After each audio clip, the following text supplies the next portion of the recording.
පරිච්ඡේදයක් මේ තිබුණේ.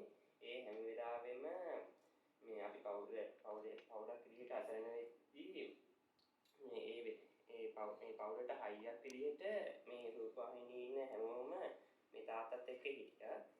මේ තාත්තගෙන් මේ ඔයාලා දැක්කපු ඒ ආදරය, රැකවරණය, සහෝදරත්වය මට වචනෙන් විස්තර කරන්න බෑ. මේ ඇත්තටම රූපවාහිනිය කියන්නේ පිටින් බලන කෙනෙක්ට නම් නාලිකාවක් විතරක් වෙන්න පුළුවන්. ඒ වුණාට මේක වැඩ කරන ඔයාලා සහ ඔයාලේ පවුල් වල කට්ටිය මේ අපිට මේක නිකම්ම රැකියා ස්ථානයක් නෙවෙයි. මේක එකිනෙකාට ආදරය කරන, එකිනෙකා වෙනුවෙන් පෙනී සිටින ලස්සන හරිම ලස්සන ලොකු පවුලක්.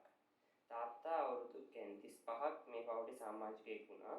ඒ ගැන මම අද ගොඩක් සතුටු වෙනවා. මොකද මේ වෙලාවේදී ඔයාලා තාත්තගෙන් මේ උපහාරය මේ පුද කරන මේ උත්සවයේ මේ ලස්සනට සංවිධානය කරලා එයාට මේ තාත්තා අසනීපෙච්ච වෙලාවේ එයාට මේ ශක්තියක් වෙලා මේ ඔයාලා කරපු දෙයට මම ගොඩක් මේ කැමතියි.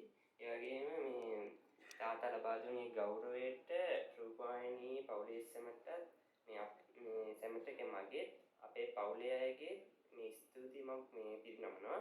මේ තාත්තට වගේම ඔයාලා හැමෝටම නිරෝගී සුවපත් අනාගතයක් මම ප්‍රාර්ථනා කරනවා. ඔයාලා හැමෝටම ජේසු පීඨයි ස්තුතියි. බලන්න පුතේ ඔයාලට තමයි අද දවසේ ලොකුම අපුඩිය හම්බුනේ. පුතා කට්ටිය එක්ක කතා නොකලට ගෙදරට ගිහපු කට්ටිය පුතත් එක්ක කතා කරනකොට වෙන වැඩනේ කරේ.